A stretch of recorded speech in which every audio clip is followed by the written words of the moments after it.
Pinagpalang araw sa inyo, Kabanong, at sa lahat ng mga kayanggaw at mga kabangers. Ako po si Manuel Panibino, 36, tubong Davao Oriental. Napadpad ako sa Cavite at nakilala si Rina. Dayo lang din siya sa nasabing lugar. Ayon sa kanya ay taga Leyte naman siya. May ideya ako sa mga kababalagan sa Leyte dahil pinalaki akong manunugi sa aming baryo. Bukod sa mahiwagang bayan ng Biringan, may isa pang lugar doon na patungkol naman sa kadiliman na hindi pwedeng banggitin dito. Ang totoo po niyan ay napunta lang talaga ako rito para takasan ng bagay na yon. Pero hindi ko akalain na kahit dito sa Cavite ay hahabulin pa rin ako ng pagiging manunugis ko. Nagkamabutihan kami ni Rina at sa ilang buwan naming pagkakakilanlan ay nag-decide kaming magpakasal na. At nung nagsasama na kami sa iisang bubong, dito ko na po unti-unting nadidiskubre ang sikreto ng aking asawa. Natural na maganda si Rina, balingkinitan, morena at palaging nangungusap ang mga mata. At hindi ko sukat akalain na sa tagal ng pagiging manunugis ko, huli na nang malaman ko na isa pala siyang aswang. Isang magandang aswang. Muli, ako po si Manuel. Kabanong, mga kabangers at mga kayanggaw, ito ang aking kwento.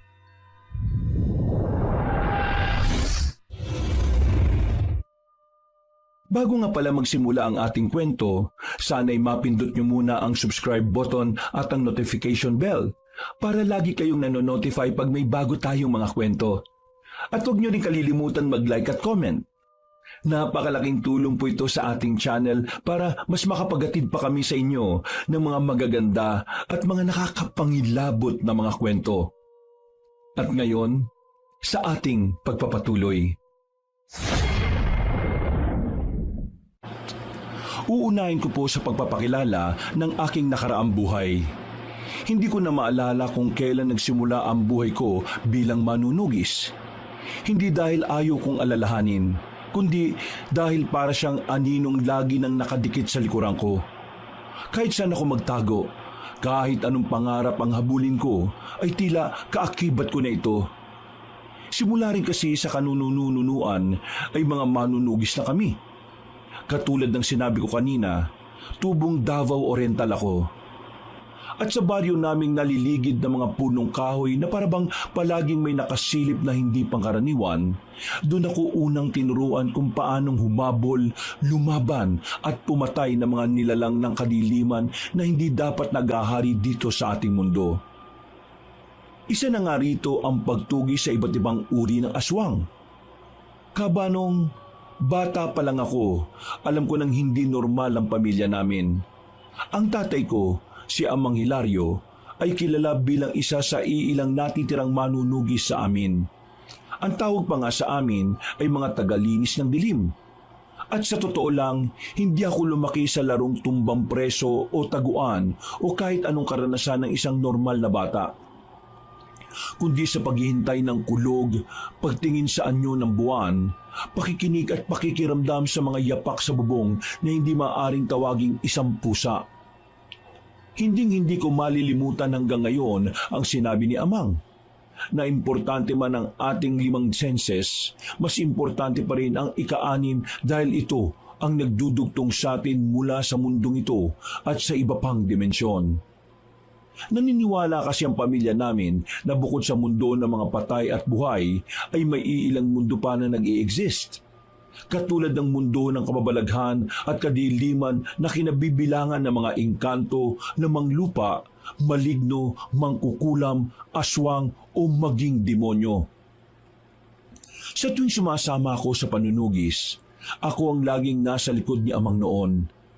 Ako ang tagadala ng lampara, ng tulay krus, ng bote ng langis na gawa sa pinaghalong dahon ng bagakay at dugo ng tandang. Hindi ako hinayaang lumaban ng walang gabay, pero sinanay akong maging handa sa oras na ako na ang maging tagapagmana ng tungkulin ng pagiging isang manunugis, o yung tinatawag nilang tagalinis ng dilim. Sa Davao Oriental, hindi kwento-kwento ang aswang. Totoo sila. Ako na ang nagsasabi. Hindi man sila madalas na nakikita ng mga tao, pero palagi silang nasa paligid. Nagmamatsyag lang. Naghihintay ng mga inosente at hindi inosenteng tao na mabibiktima.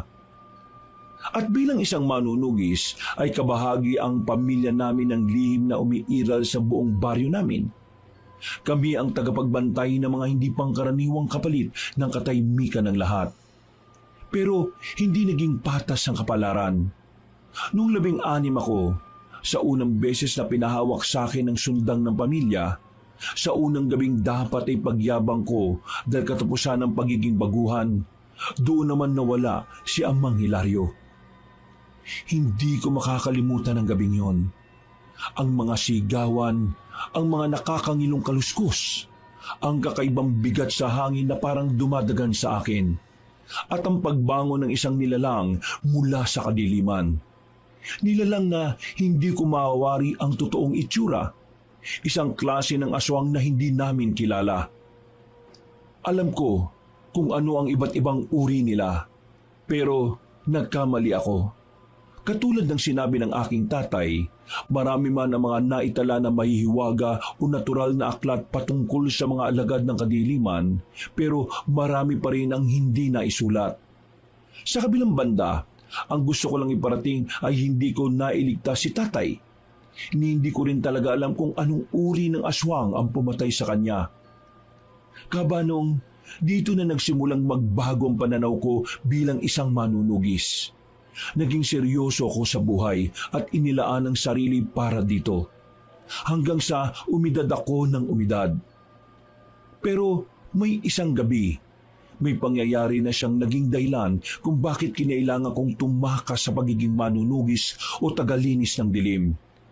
At hindi ko yun makakalimutan kahit ilang taon pa ang lumipas. Gabi ng Hulyo, hindi ko nasasabihin kung anong taon.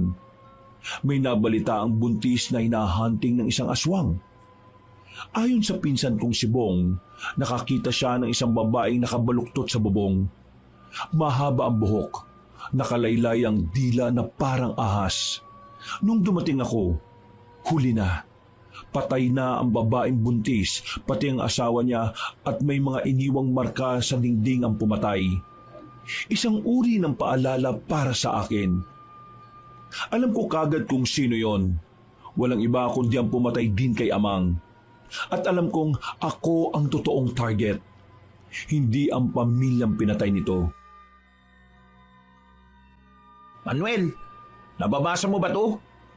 Kilala ka ng aswang oh. Paano kanya nakilala? Wala namang aswang na hindi nakakakilala sa akin eh. Isa ako manunugis. Ipinasa na sa akin ni Amang ang sundang ng pamilya natin.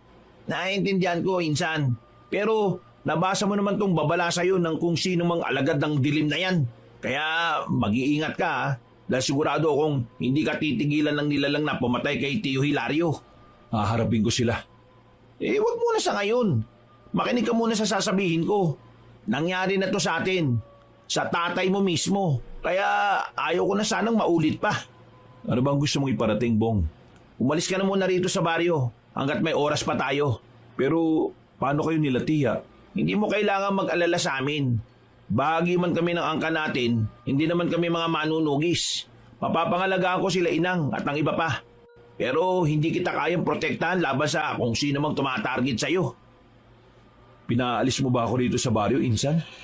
Oo eh. Dahil hindi matatapos ang gulo rito at maraming madadamay kapag di mo yung ginawa. Nakita mo naman yung nangyari sa mag-asawang Baroy at Gingay. Inosente sila at walang kalam-alam pero ginamit sila para pahinain ang loob mo. Mga walang iya sila. Hahanapin ko silang lahat. Hindi mo nga sila hahanapin. Magpakalayo-layo ka muna. Yun lang ang mapapayo ko sa'yo, Insan. Dalin mo ang sundang at habang nananahimik ka sa kung saan ka man mapapadpad, mamuhay ka ng tahimik at payapa. Hindi katulad ng pamumuhay mo rito. Sa mga sinabing yon ng pinsan ko, napakuyom na lang ako ng kamay pero ramdam ko naman ang kanyang punto. Kaya bilang paggalang na rin, ginawa ko nga ang sinabi niya. Hindi madaling iwan ang sariling baryo kung saan ako lumaki. Pero kung ang presensya ko ang nagdadala ng panganib sa mga inosente, wala akong karapatang magmatigas. Kaya bago sumikat ang araw kinabukasan, iniwan ko ang baryo namin, Kabanong.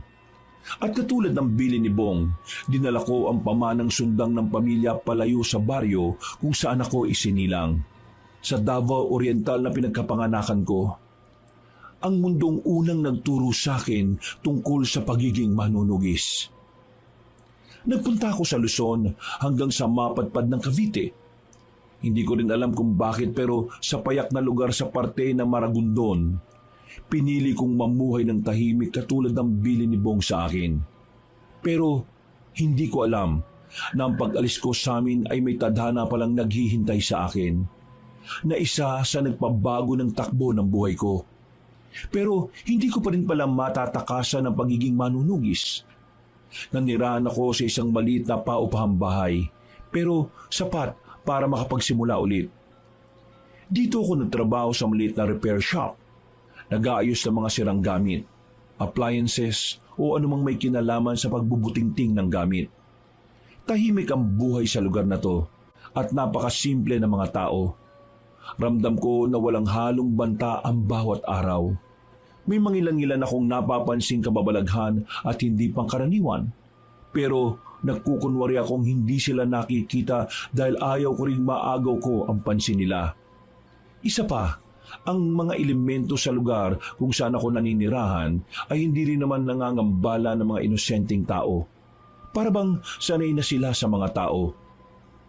Tumagal ako sa lugar na yon hanggang sa dumating na nga si Rina. Una ko siyang nakita sa tindahan malapit sa arko ng aming barangay. Nagbayad siya ng load habang naka-ponytail, nakasuot ng simpleng puting t-shirt at maong na parang walang balak magpakitang gilas. Katulad ng sinabi ko, morena si Rina, balingkinitan at may mga mata na parang palaging nangungusap. Ang daming babaeng magaganda sa Cavite, Kabanong, pero kakaiba ang presence niya. Simple lang pero para siyang babaeng marilag sa paningin ko. Miss, nahulog niyo yata itong pitaka, oh. Salamat ha. Butit napansin mo. Ay, wala yun. Bago ka lang dito, no? Oo eh. Nung nakaraang araw lang ako lumipat. Ganun ba? Pero parang pamilyar ka sa akin. Talaga? Saan mo naman ako nakita? Sa panaginip. Ikaw na siguro yung pinapakita sa akin ng tadhana. Ay wow ah. Ang bilis ah. Hindi pa nga kita kilala eh. Ay, ako nga pala si Manuel Panibino. Ako naman si Rina Natuto. Seryoso? Yan ang apelyido mo? Bakit? May nakakatawa ba sa apelyido ko? Wala naman. Well, nice to meet you, Rina. Ang ganda ng pangalan mo. Parang ikaw. Ang lakas mo mambola talaga eh, no? Nice to meet you din, Manuel. Totoo naman yung sinasabi ko at hindi yung bola. Siya nga pala. Taga saang lugar ka talaga bago ka napadpad dito sa Cavite? Taga Leyte ako, sa Biringan. Sa Biringan? Grabe naman yung reaction mo. Hindi naman totoo yung lugar na yon. Pero taga Leyte talaga ako. Pinakaba mo naman ako ah. Marunong ka rin palang mang-aning ah. Siyempre, akala mo ikaw lang, no? Napakamot na lamang ako sa ulo, Kabanong. At habang nagtatawanan kami ay nagtuloy-tuloy na ang aming pag-uusap. Habang tumatagal na nakakakwentuhan ko siya, ay tila nagkaroon na ako ng unang pagdududa. Not in a negative way, pero may kakaibang bagay sa paraan ng pananalita ni Rina na hindi ko pa naririnig sa kahit na kaninong taga Leyte na kakilala ko. Alam ko ang reputasyon ng ilang bayan sa Leyte, lalo ng maywagang bayan ng Biringan, at ang isa pang lugar na hindi dapat binabanggit kahit kanino. Alam ko ang mga lihim na gumagalaw sa mga lugar na yon. Pero hindi na ako nag-usisa pa dahil hindi na ako isang manunugis dito sa Cavite, kundi isang simpleng mamamayan katulad ng ibang tao. Hindi ako yung Manuel Panibino ng Davao Oriental. Sa ngayon, ako lang ay ordinaryong lalaki na gusto ng tahimik na buhay. Yun ang akala ko, Kabanong. Pagkatapos ng unang pagkikita, ay ilang linggo kaming nagkakrus ng landas ni Rina. Minsan sa tindahan, minsan sa tricycle terminal, minsan sa palengke. Hindi naman kami nagpaplanong magkita pero para talagang inaadya ng tadhana ang bawat pagtatagpo naming dalawa. Isang gabi, habang pauwi ako mula sa trabaho, nadaanan ko siyang nakatayo sa tapat ng isang tindahan at may hawak siyang plastic na may lamang gulay. Manuel, Oh, bakit mag-isa ka lang dyan? Gabi na. naghihintay ako ng jeep pero kanina pa walang dumaraan eh. Mag-tricycle na lang tayo. Kapag ganitong oras, sobrang dalang na talaga ang jeep dito eh. Medyo mahal kasi kapag tricycle eh. Ako nang bahala. Tara na rin sa tricyclean para hindi ka na maghintay rito.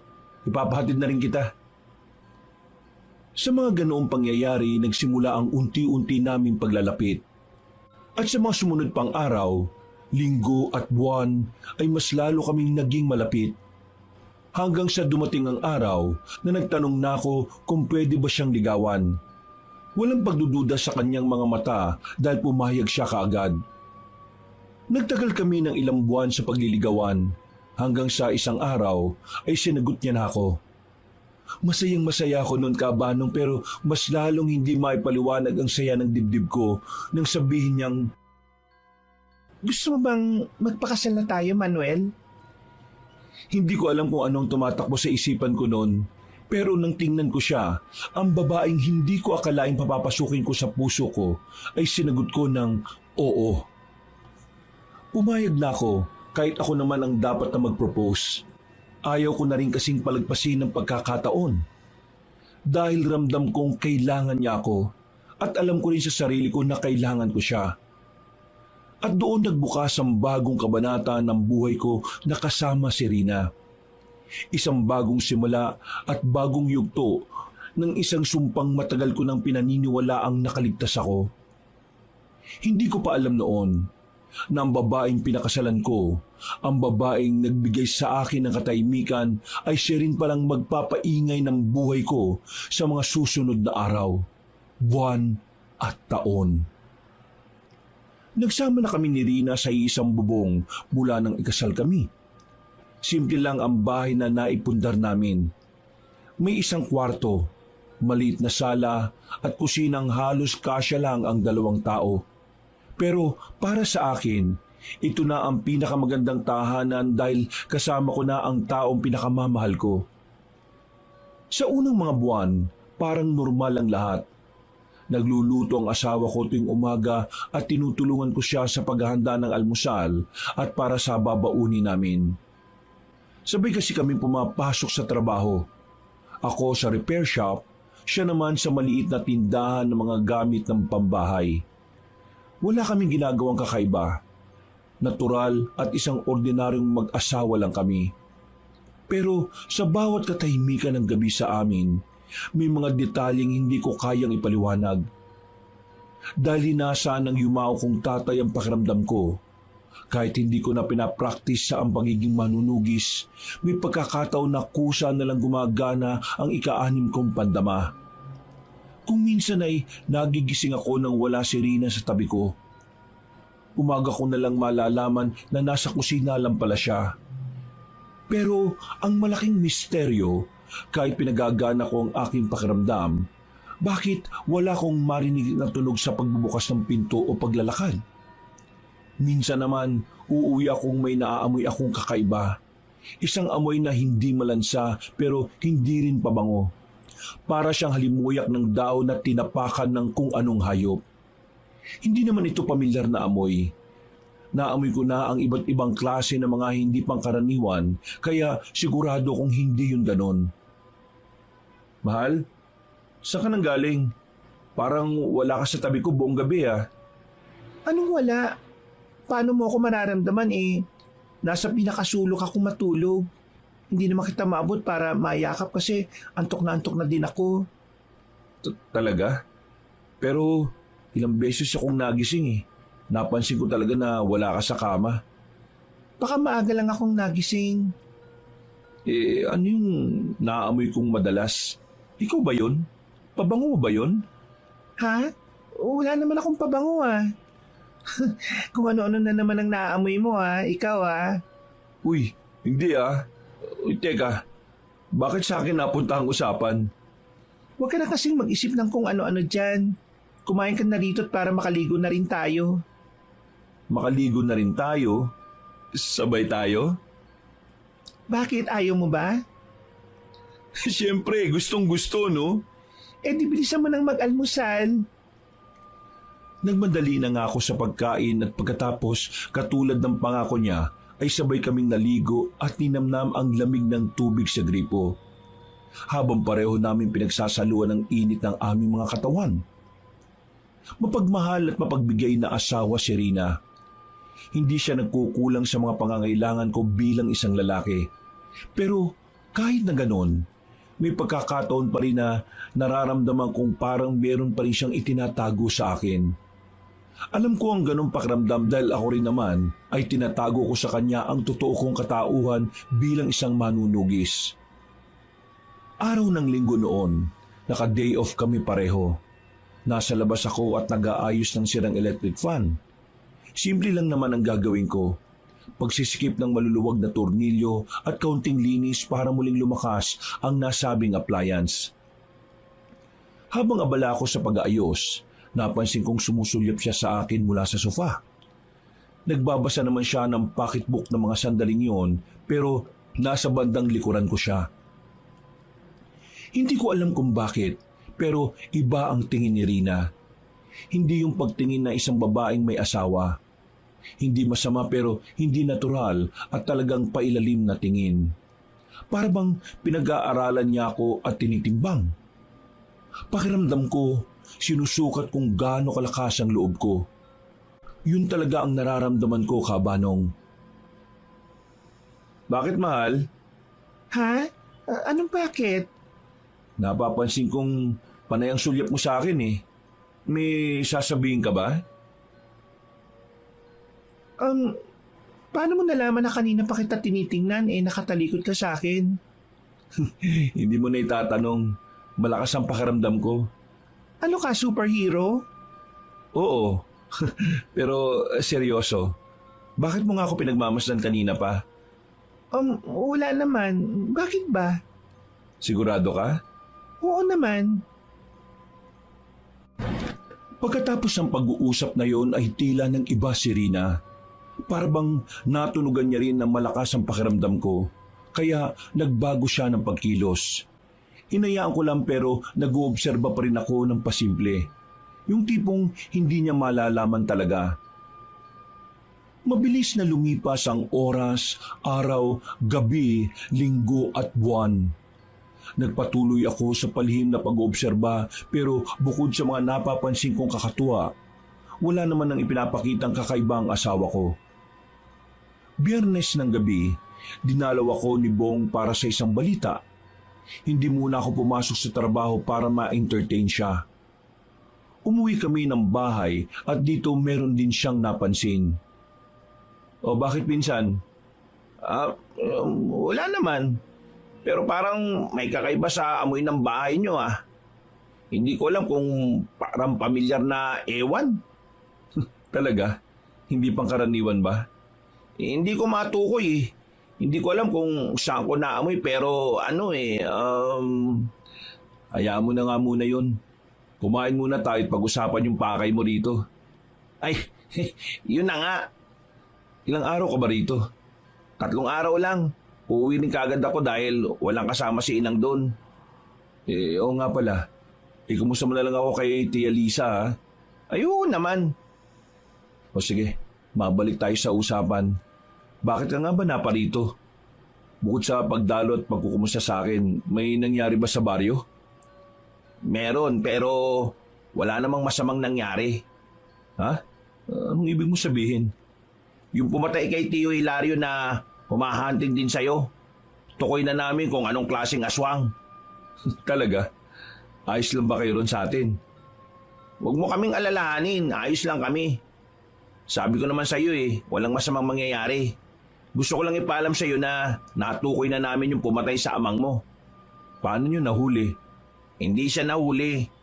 Pero napag-alaman naming isa yung duhang. Duhang? Parang ngayon ko lang narinig ang aswang na yun Napag-alaman namin ni Inang na kabilang ang aswang na yun sa mga maalamat na uri. Ah, kaya pala. Natukoy niyo ba yung itsura? Natatandaan ko nun, yung pinaka nakita ko lang nung gabing yun bago mapatay si Amang. Parang isang malaking paniki eh. Pero hindi siya katulad ng mga layog o kahit anong uri ng aswang na lumilipad. May ginawa siya para durugin ang katawan ni Amang. Tapos, wala na akong matandaan nun. Naalala ko na naman tuloy yung nangyaring yun. Pasensya na, pati sa'yo nanumbalik pa ulit. Ako pa naman na nagsabi na magpakalayo-layo ka muna. Tapos ako rin pala magpapaalala sa'yo kung kailan panatag na ang buhay mo rito. Wala namang problema na sa akin yon. Pero ano nga ba yung duhang na yon na? Nung nakaraan, tinanong namin ni Inang si Tandang Ermitanyo sa bundok dun sa atin. Katulad pa rin ng dati. Nahirapan kaming mahingan siya ng impormasyon. At ang tanging binigay lang niya, ang duhang daw ay isa sa mga pinakakakaibang uri at sinaunang aswang. Malapanik ang itsura nila, pero mas malalakas at marami pa raw silang sikretong anyo, lalo na sa likuran. At ayon pa sa kanya, galing sila sa maywagang lugar sa Leyte na hindi pwedeng banggitin. Kahit kailan talaga si Tandang Ermitanyo. Oh. Pero mabutit nakita niyo siya ngayon at nakakuha kayo ng impormasyon. Malaking tulong na rin yun. Kapareho nga nung sinabi niya yung sumalakay sa amin ni tatay noon. Pero kailangan kong matukoy ang sinasabing sikretong mga anyo niya. Kaya nga, ito rin ang dahilan kaya ako naparito. Katulad ng kinukwento ko, hindi namin nahuli yung duhang, kaya pinag-iingat kita ha. Hindi natin alam ang kakayahan ng mga sinaunang aswang eh. Kaya palagi mong ihanda ang sarili mo at sa mga darating na araw, posibleng magamit mo ulit to. Hindi natin alam kung kailan pero nakukutuban kong magagamit at magagamit mo ulit ito. Sige. Salamat sa pag-aalala mo, pinsan. Huwag ka mag-alala, dahil palagi naman akong handa eh. Kahit matagal na rin akong walang ensayo, pinapagana ko pa rin naman ang ika-6 kong pandama. Katulad ng laging bilin ni Amang sa akin. Mainam naman kung ganon. O sige, kumain ka na lang muna dyan ng kumain. Maya-maya lang darating na yung si Rina. Marami pa kaming napagkwentuhan ni Bong patungkol sa mga nagaganap sa probinsya. Bigla ko tuloy na miss ang baryo namin. Pero hindi ko pa magawang maakay si Rina na umuwi roon dahil nga sa mga banta sa aking buhay. Posibleng baka madami pa ang asawa ko kung magkataon. Pagdating nga ni Rina, ay pinakilala ko kagad siya sa pinsan ko. Inobserbahan ko ang ikinikilos ng pinsan ko sa harap ng aking asawa. Pero nang wala namang masyadong napansin si Bong, basta kampante ako. Ibig sabihin ay walang kakaiba kay Mrs. sa pag-aakala ko. Makalipas ang 3 araw, nagpaalam na nga si Bong sa akin. Hinatid ko siya sa terminal pero may napag-usapan pa kami na hindi ko inakala. Pinsan, may sasabihin pala ako sa'yo bago ako umalis. Oh, ano yun? Ayaw ko sanang sabihin to pero hindi talaga ako mapakali. Ano ba kasi yun? Tungkol saan ba? Sa asawa mo. Ibang nararamdaman ko sa kanya Huwag mo sana masamain pero maging maingat ka lang ha. Palagi mong gamitin yung kakayahan mo para maging handa ka na rin. Ganun ba? O sige, salamat sa mga payo mo. Tatandaan ko yan. O sige, mag-ingat ka rito pinsan ha. Ikaw rin. Ingat sa biyahe mo. At ikumusta mo na lang ulit ako kay Tia Lisa ha. Sige, makakaasa ka. Pagkahatid ko kay Bong sa bus, ay dumiretso kagad ako sa shop. Pero pagdaan sa pamilihan, nakarinig ako ng mga kwento-kwento. Pasimple akong huminto at kunwari bibili sa tindahan pero ang totoo ay nakikichismis lang sa mga nagpapalitan ng mga kuro-kuro. Ayon sa 2 ali, kalat nga raw ang balita ngayon sa kabilang barangay patungkol sa namataang malaking ibon. Ang sabi ay para raw itong taong paniki, kaya napakunot ako ng noo. Taong paniki? Sana hindi duhang yung tinutukoy nila. Nang mapansin ako ng 2 babae na tila nagsasalitang mag-isa, Yumuko ako sa kanila at saka naglakad palayo. Pagsapit ng gabi, habang nahihimbing ang tulog ni Rina, ay bumangon ako. Daan-daan kong kinuha sa ilalim ng kama ang lumang kahon. Mula roon ay inilabas ko ang sundang ng aming pamilya. Kahit matagal ko na tong di nagagamit, hindi pa rin kumukupas ang kinang at talim nito. Ito ang isa sa hiwagang bumabalot sa sandatang ito na galing pa mismo sa ninuno ko.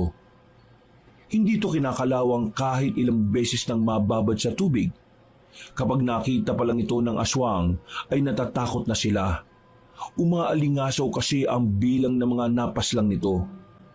Wala itong kasing talim katulad ng palaging sinasabi ni Amang sa akin noon. Dadalhin lang muna kita. Sana hindi kita magamit ngayong gabi. Itinago ko sa likod ang sundang at tumayo, saka tumingin sa nahihimbing na pagtulog ng aking asawa. Iwan muna kita saglit, mahal ha. Sana lang hindi ka magising talaga at hanapin ako. Baka kung ano pa ang isipin mo kapag naabutan mo kung nasa labas eh. Lumabas na kagad ako ng bahay at naglibot-libot sa paligid. Wala namang masyadong kakaiba maliban sa maliit na elementong naninirahan sa lugar na yon. Nagtungo ko sa kabilang barangay para doon magmatsyag. Ito kasi ang narinig ko mula sa mga babae kaninang umaga roon sa pamilihan. Tumambay ako sa itaas ng puno. Ikinubli ko ang aking enerhiya habang nagmamasid sa paligid. Matyaga akong naghintay hanggang sa sumapit na nga ang 12:00 ng hating gabi. Naramdaman ko ang pag-iba ng hangin sa paligid. Mas bumigat yon at mas malamig. Senyalis na meron ng kung anong nilalang sa paligid. Alalahanin mo mabuti yung mga natutunan mo kay Tatay Manuel. Buksan ang ika-6 na mata. Lawakan ng pandama. Layuan ng pandinig. Langapin ang di naabot ng paningin.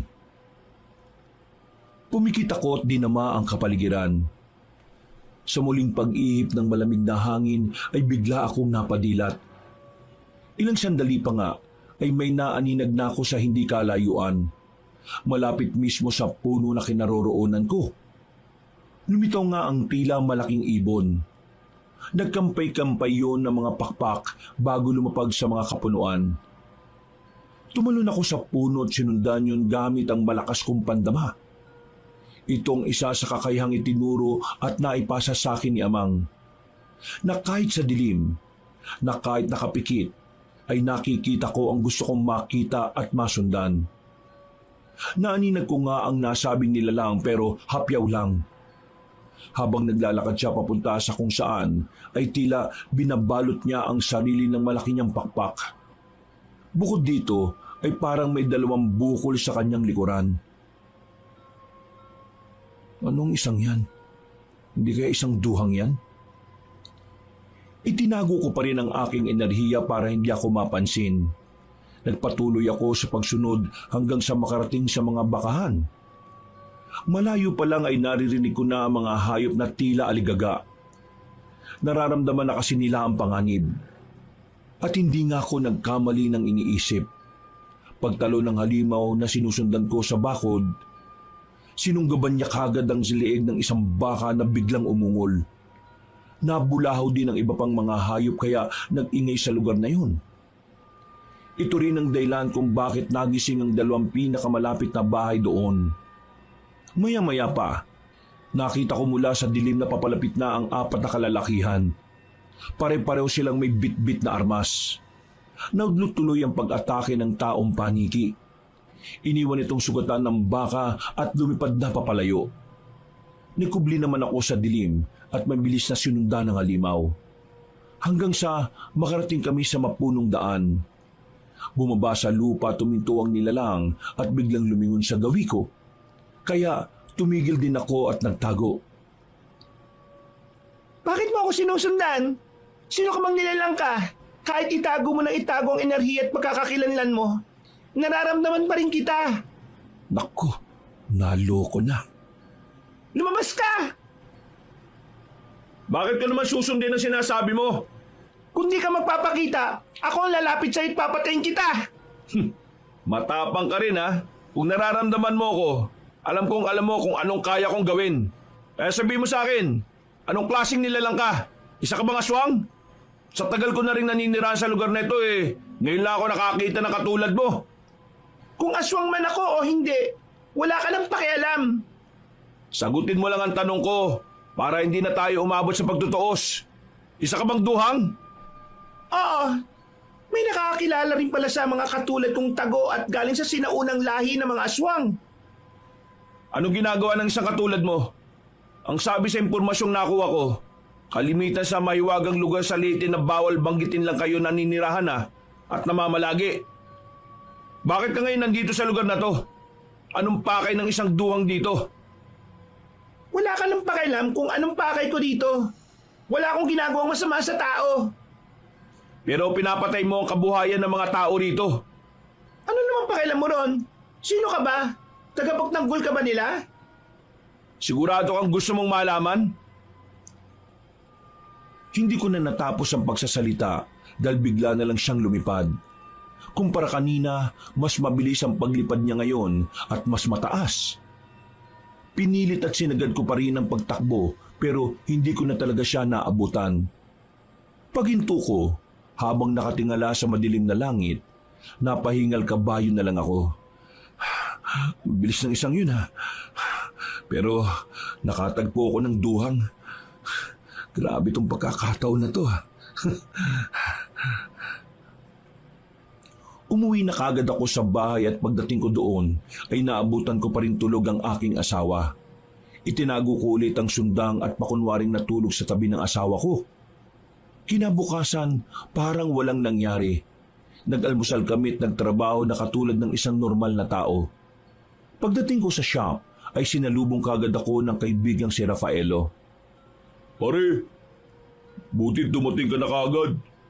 May naririnig ka ba sa labas ng mga bali-balita? Ha?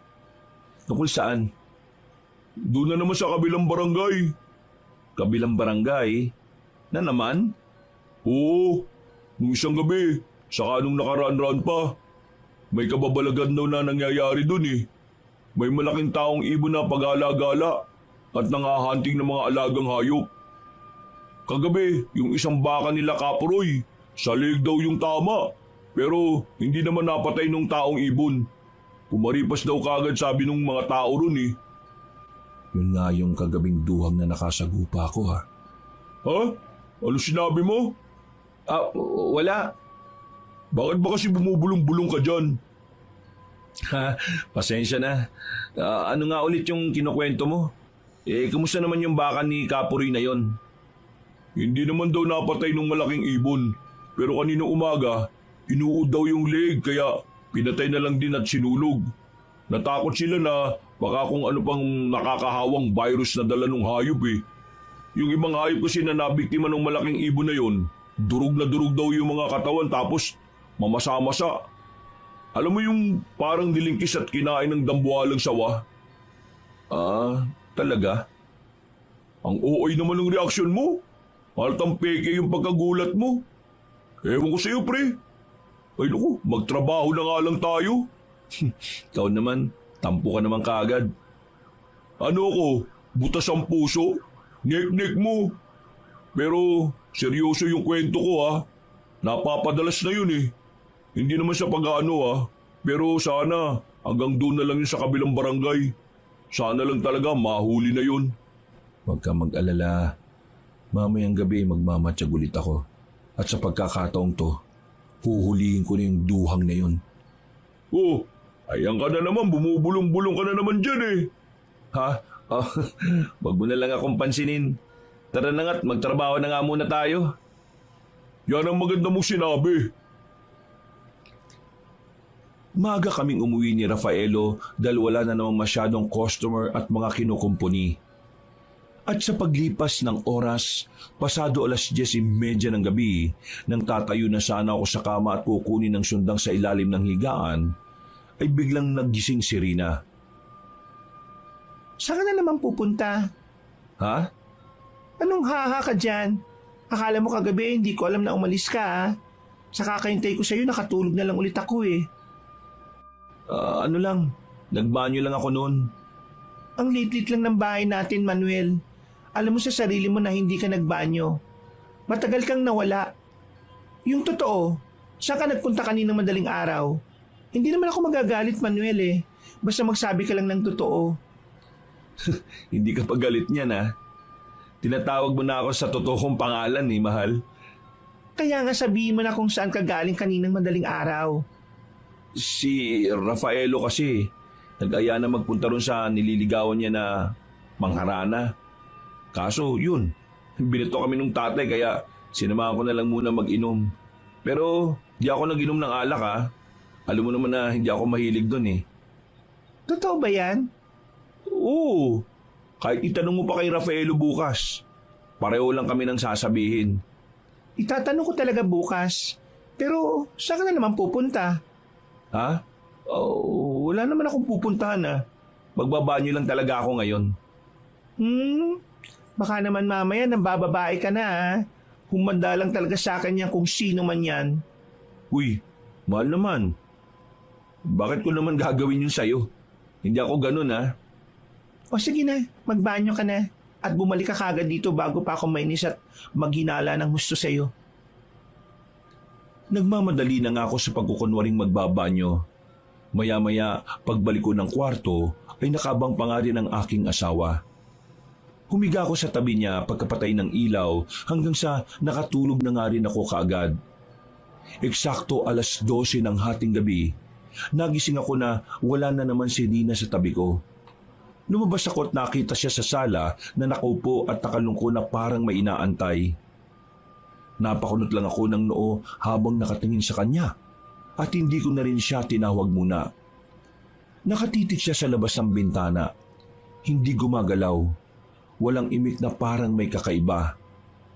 Dahil dito ay napilitan akong paganahin ang aking pakiramdam upang malaman kung ano ang nangyayari sa aking misis.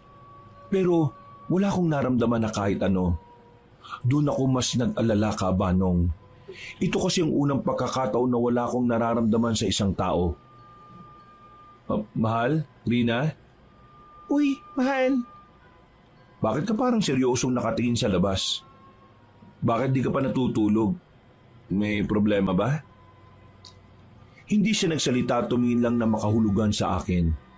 Habang nagtatama ang mga mata namin, nagsimula na akong makaramdam ng kakaibang enerhiya. Hindi ko rin alam kung galing sa kanya yon o mula sa kung saan. Pero mabigat ito, malamig at madilim. Para akong tinutusok na matinding lamig na hindi ko rin mapaliwanag. Napatras ako, hindi dahil sa takot, kundi dahil may kakaiba sa paligid namin ni Rina. At bilang isang manunugis, damang-dama kong may panganib sa paligid o wala. Lumayo ka sa bintana, mahal. Bakit? Basta lumayo ka dyan. Isara mo ang bintana, madali ka. Bago ko pa natapos ang pagsasalita at maisara ang bintana, nakakita na ako ng kung anong pabulusok sa amin.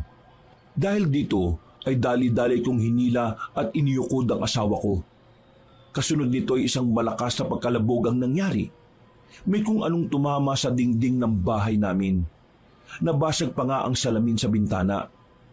Pagtingin namin sa TV na tinamaan ng kung anong bagay, nagulat kami dahil may nagkalat na dugo at tila nadurog na karne. Saka lang namin napagtanto na isang itim na ibon yun. Parang may ibinato ang ibon na yon sa amin. At alam ko sa sarili kong hindi ordinaryong tao yun. Kaya pinagana ko kagad ang aking sixth sense. Naisip ko rin na baka ito yung sinasabi ni Bong sa akin. Baka nga hinahunting na rin talaga ako ng duhang at bukod sa nakita ko kagabi ay meron pang ibang lahi ng duhang dito. Nararamdaman ko yun mula sa malayo at meron akong naaninag na nilalang na parang taong paniki.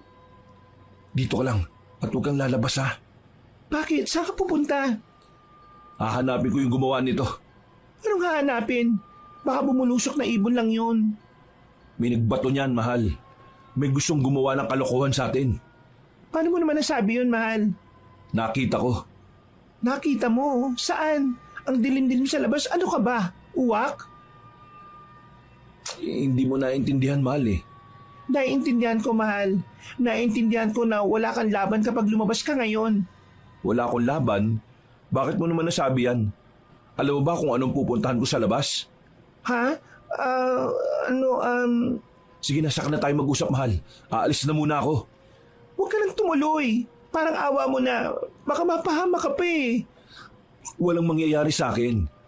Magpupunta lang ako sa barangay hall at magsasabi sa mga naka-duty ron para alam nila ang nangyari. Pangako, babalik ako kagad. Kaya dumito ka lang ha, at wag kang lalabas o magbubukas ng pinto hanggat sa hindi ako dumarating. O paano? Iwan mo na lang yan dyan at ako na maglilinis mamaya pagdating ko. Hindi na talaga ako nagpapigil pa kay Rina. Sinabi ko na lang din ang mga gusto niyang marinig. Pero ang totoo ay bala ko pa rin sundan ng duhang na gumagambala sa pananahimik ko sa piling ng aking asawa. Pasikreto ko ulit binitbit ang sundang at lumarga na. Gamit ang kakayang naipasa sa akin ni Amang ay natuntun ko kagad ang kinaroroonan ng nasabing duhang. Nasa dulo na siya ng palayan at pakyat na sa mapunong burol. Nahanap din kitang duwang ka. At tama nga. Hindi nga ikaw yung duwang na nakainkwentro ko nung gabi. Sino ka naman? At bakit naglilipa na mga uri nyo rito? Tama nga ang hinala ko na hindi ka pangkaraniwang tao. Dapat malaman ni Anita to. Ha? Anong pinagsasasabi mong duhang ka? Sagutin mo ang tinatanong ko. Anong ginagawa ng mga uri nyo rito? Bakit kayo nag-aalisan sa maywagang lugar? Hindi naman ako umalis sa maywagang lugar. Inoobserbahan ko lang si Anita. Ngayong napatunayan kong tama ko, pwede na akong umalis at ipaalam kay Pinuno kung anong meron dito. Sa tingin mo papayagan kitang makalis? Hindi ko hahayaan na makapanggulo ang mga katulad nyo sa lugar na ito. Ipalalasap ko sa iyo itong sandata kong sundang. Ang maywagang sundang? Bakit meron ka niyan? Bakit parang gulat na gulat ka?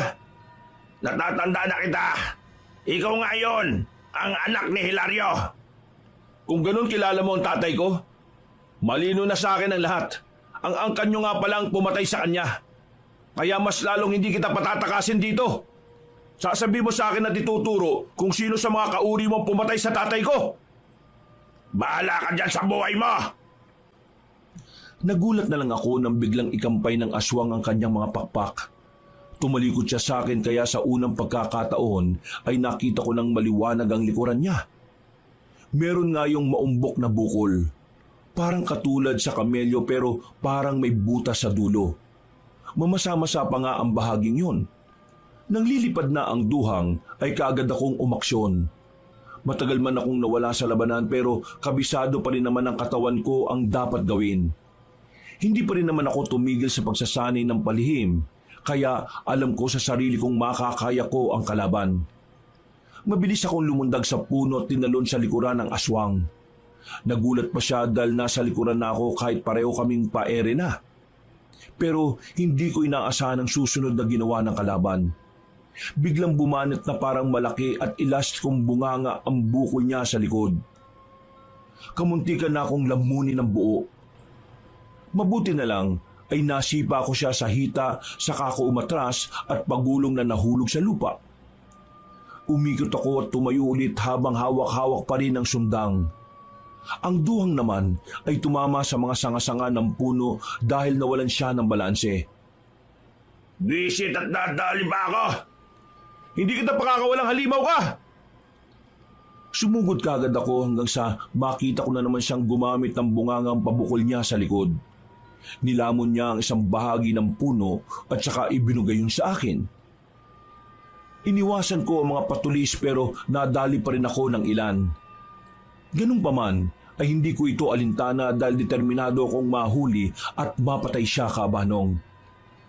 Gusto ko kasi talagang malaman kung sino ang pumatay sa amang ko at ano ang dahilan nila kung bakit nila yung ginawa. Maging ako ay tinatarget din ng mga hayop na duhang. Muli kong ginamit ang mga senses ko, lalo na ang ika-6, hanggang sa parang makita ko na ang gagawin niya kahit hindi pa man ito nangyayari. Tumalon ako sa likuran. Nagulat siya dahil parang nabasa ko ang laman ng kanyang isip. At mula roon, lalo pa niyang ikinampay ang mga pakpak at ginamit ko na ang sundang. Tikman mo tong sundang ko! Ah! Ang pakpak ko! Hayop ka! Hayop ka! Masyado kang maingay! Yan! 2 pakpak mo na ang naputol ko! Sabay kaming lumanding sa lupa, pero ang duhang ay plakda at tila nangingisay-ngisay sa sakit na nararamdaman. Tumayo lang ako kagad at pinagmasdan siyang naglulupasay sa lupa habang tila naliligo sa itim na dugo. Ngayon magsalita ka! Anong alam mo sa nangyari nung panahon na yon? Nung namatay ang amang Hilario ko? Nananahimik na kayo mga duwang sa mahiwagang lugar ah. Bakit niyo ba siya pinag-iinteresan? At kahit ako, ginusto niyong umalis sa baryo namin noon. Kaya magsalita ka! Wala talaga akong ideya nun. Sumama lang din ako sa misyon. Misyon? Misyon na patayin kayong mga manunugis. Nakakaadlang kayo sa operasyon ng mga aswang kaya nakipagkasundo sila kay Pinunong Ataw para patayin ang tatay mo.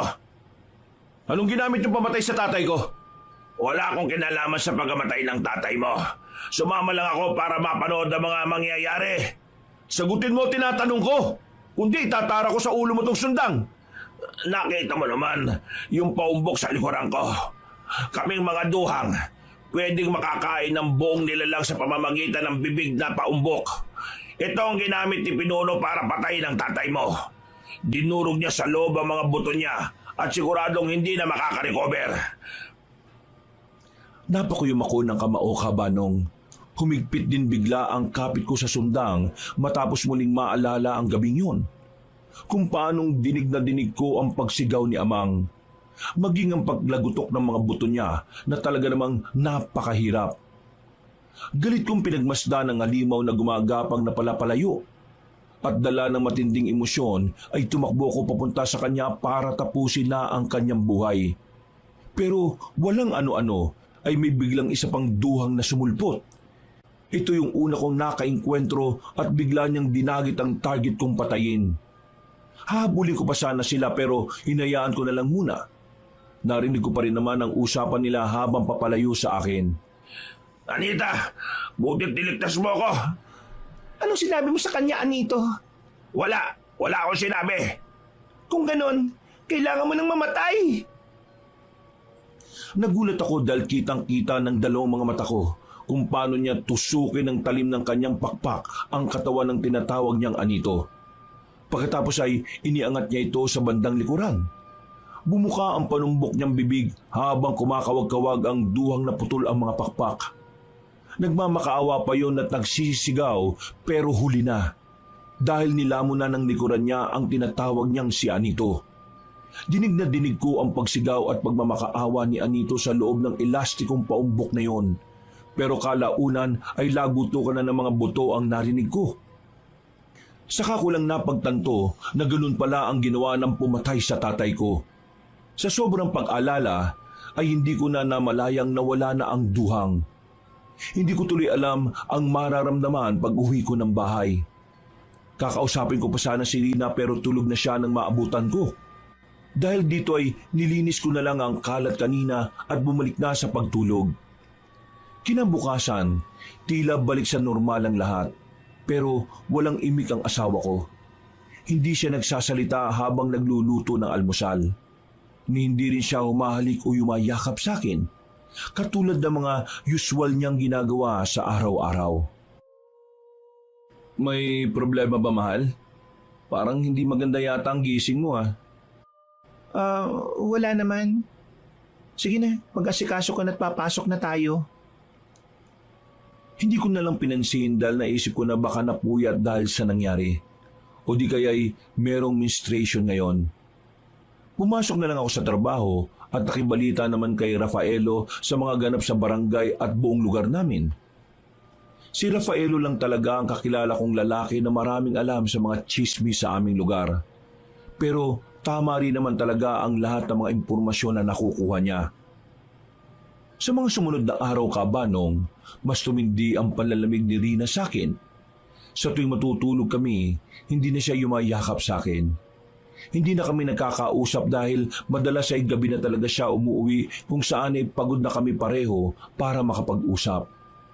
May pagkakataon din na kapag niyaya ko siyang magtalik bilang mag-asawa, panay na ang tanggi niya.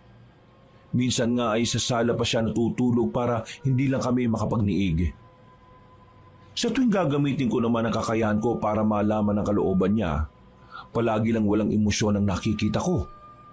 Hindi ko talaga mabasa ang loob ng sarili kong misis, kaya medyo nag-aalala ko. Mas lumala pa yon dahil dumating ang araw na hindi na talaga kami nagkikibuan pa. Sa tuwing kakausapin ko siya, umiiwas na talaga siya sa akin. Kaya isang araw, sinubukan kong magpalit ng uwi. Nakipag-inuman muna ako kay Rafaelo dahil sa magabag sa aking puso. Sabi ko na nga ba meron kayong problema ni Rina no? 2 linggo na yata kitang napapansin na parang lutang palagi Di ka naman dating ganyan, pre. Pare, malungkot na malungkot talaga ang puso ko ngayon. Oo, tama ka. May problema kami ng asawa ko. Anakan mo na kasi siya para matapos ang problema niyo. Minsan kasi, sanggol lang ang solusyon sa problema ng isang mag-asawa Lalo na sa estado niyong dalawa. Paano ko nga gagawin yun? Hindi na siya tumatabi sa akin sa pagtulog Ayaw na niyang makipagsiping sa akin. Hindi na kami nagkikibuan. Hindi ko naman alam kung anong nagawa ko. Pag kinakausap ko siya, nilalayuan niya ako. Ano bang gagawin ko? Magpakalalaki ka nga, pre. Mahal na mahal ko ang asawa ko. Hindi ko alam ang gagawin ko kapag nawala sa akin. Isusuko ko lahat kahit na ang pagiging manunugis ko. Ha? Ano sinasabi mo manunugis ka dyan? Lasing ka na, Gasti. Tama na nga ito nga lang natin. Pare, Rafaelo, hindi ko na talaga alam ang gagawin ko, promise. Pagod na ako. Oo, tama na. Baka sumayo ka pa dyan sa pagod na yan. Ganito ang gawin mo Ngayong gabi, cornerin mo ang asawa mo. Pagpasok mo sa kwarto, huwag mo na siyang hayaan lumabas. Gamitin mo yung kakisigan mo, pre. Paano kung may iba na palang mahal ang asawa ko? Hindi totoo yan. Hindi ako naniniwala dahil hindi ganong klase ng babae ang asawa mo. Meron lang kayong hindi pagkakaintindihan kaya nahihiya kayo sa isa't isa. At ang pinakasolusyon ay ang mag-usap kayo ng masinsinan. Magpakalalaki ka at magpakaasawa ka sa kanya. Tandaan mo ang sinabi ko. Cornerin mo ang asawa mo, Sige, gagawin ko yan. Tutunggayin ko lang to saglit, Oo, tama na yan. Umuwi na tayo. Ihatid na kita para matapos na ang problema niyong mag-asawa. Dapat masolusyonan niyo na yan habang maaga pa at wala pang lamat. Sa totoo lang, nung gabing yun kabanong, hindi ko na talaga alam kung paano ako nakauwi at kung paano ko nahihatid ni Rafaelo sa amin. Ang natatandaan ko lang ay nasa gate na ako. Nakaidlip pala ako roon at wala na ang kaibigan ko. Dahan-dahan akong pumasok at wala akong naabutan sa sala. Nakaramdam ako ng lungkot. Dati kasi, sa tuwing mahuhuli ako ng pag-uwi, nakaabang sa sala ang asawa ko at nagtatanong ng kung ano-ano sa akin. Pero ngayon, wala. Dahil dito ay napaluhod at napasandal ako sa isang sulok. Naiyak na lang ako sa lungkot habang paulit-ulit na binabanggit ang pangalan ni Rina. Hanggang sa humandusay na ako sa sahig at nakatulog. Nagising lang ako nang maramdaman kong merong nagpupunas ng basang bimpo sa katawan ko.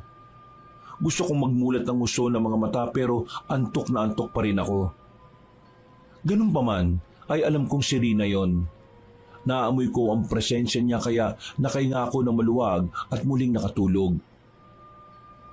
Kinabukasan, napabalikwas ako ng bangon. Nasa kama na ako at walang kahit na anong suot maliban sa brief. Nag-short kagad ako at lumabas ng kwarto. Naabutan ko si Mrs. sa kusina na nagluluto na ng pang-almusal. Hindi muna ako umimik. Tiningnan ko lang siya hanggang sa mapaharap sa akin. Ngumiti siya kaya nakahinga na ako na maluwag. Upo ka na muna. At di pa luto tong prito. Wait lang din at ititimpla kita ng kape. Okay, sige. Nalasing kayo ng gusto ni Rafaelo ah. Ha? Oo nga eh. Naparami ang inom ko. Hindi ko na nga alam kung paano ako nakauwi, kung nakauwi ba ng ligtas yung taong yun eh. Nakauwi naman siya ng ligtas sa kanila. Ikaw ba nagdala sa akin sa kwarto natin, mahal? Oo, mahal. Talaga? Paano mo ko nabuhat eh? Ang bigat ko kaya. Masal ko pa lang eh, mahihirapan ka na. Nako, hindi ka uubra sa akin, no? Kahit matangkad ka at pati puno, kayang-kaya kitang hatakin papunta sa kwarto natin. Inatak mo lang pala ako. Kala ko binuhat mo na talaga ako eh. Di ka na lang magpasalamat, ah. Ay, salamat. Maraming salamat talaga, mahal. Alam mo, namiss kita ng sobra. Hindi ko rin alam sa sarili ko dahil pagkatapos ko yung sabihin ay bigla na lang akong napaluha ka, Banong. Natutunan ko rin naman sa yumao kong amang na hindi kabawasan sa pagkalalaki ang pag-iyak.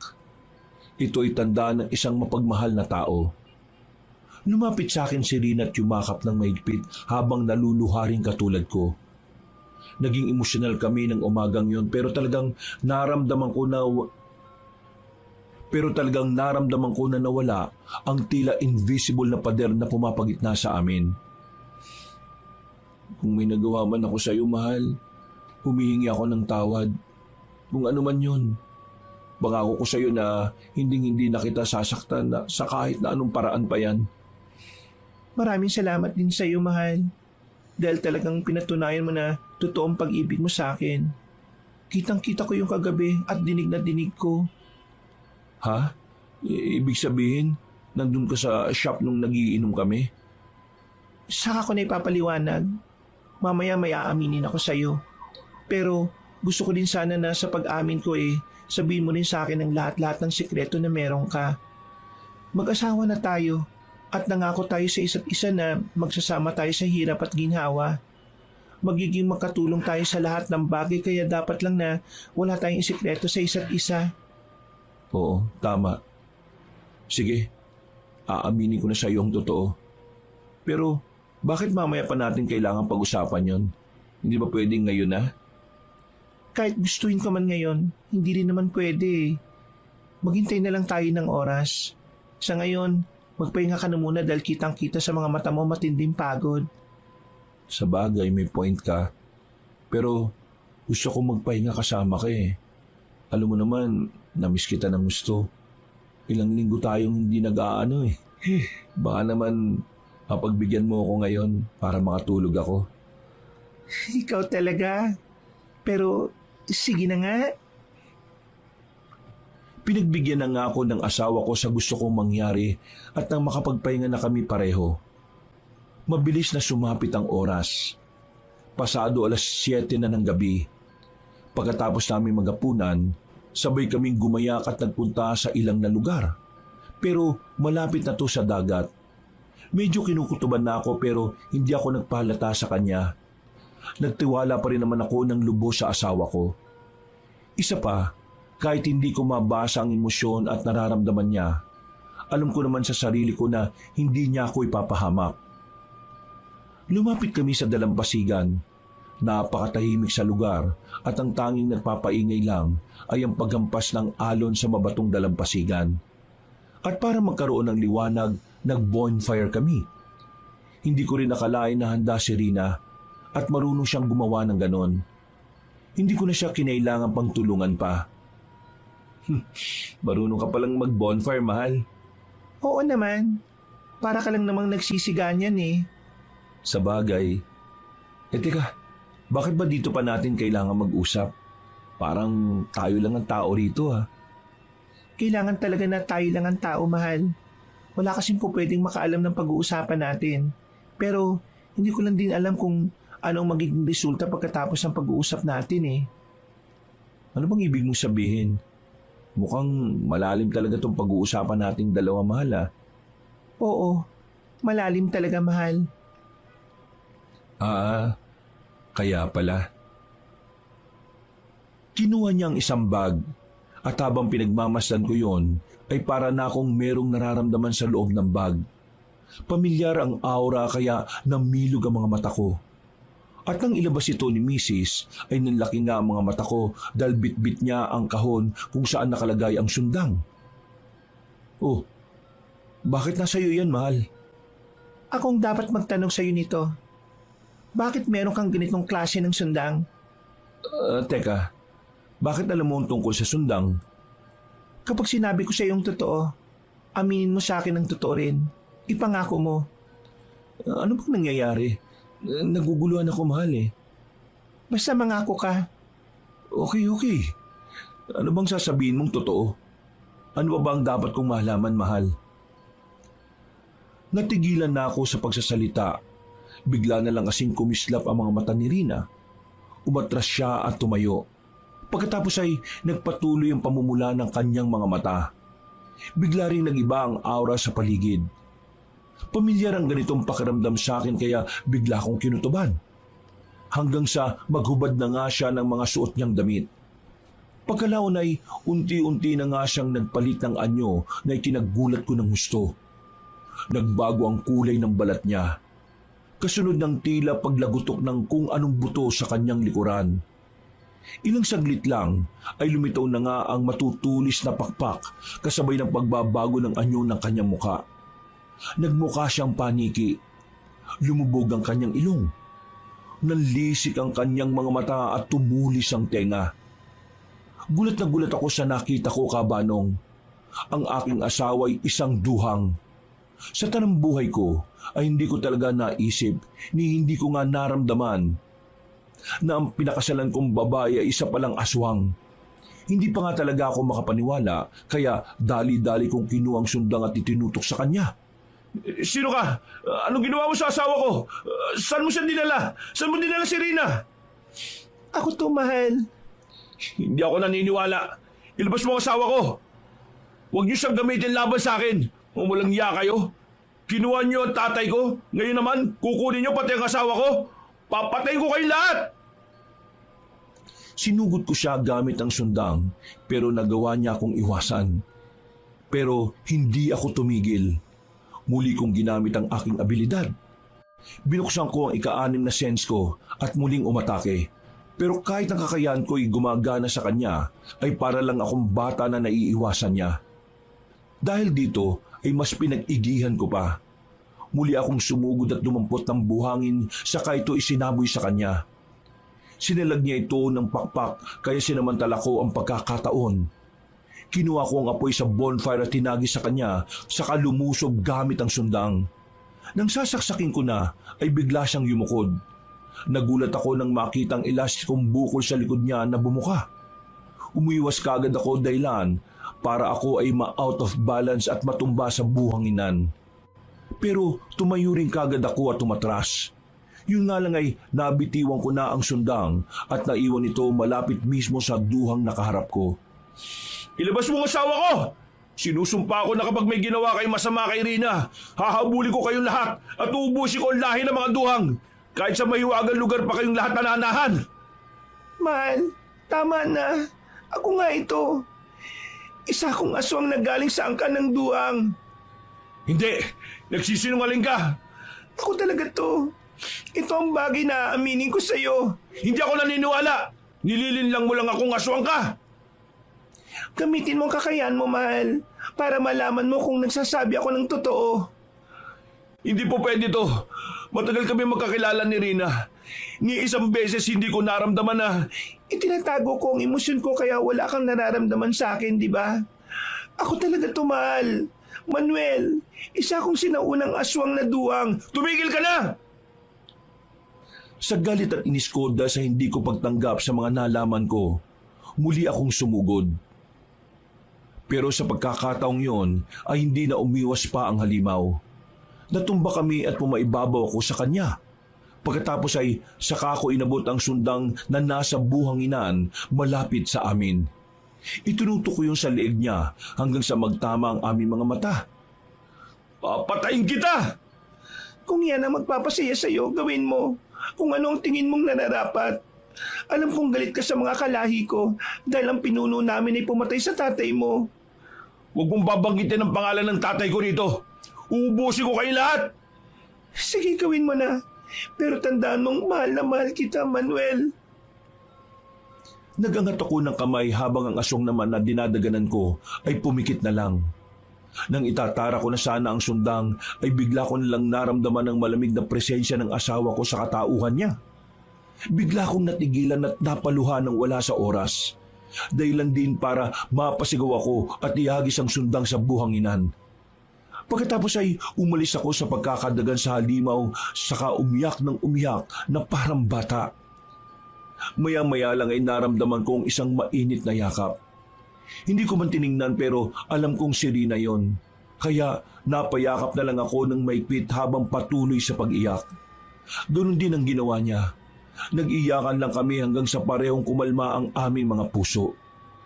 Maya-maya pa, nag-usap na kami ng masinsinan sa tabi ng dagat habang patuloy na nagbo-bonfire.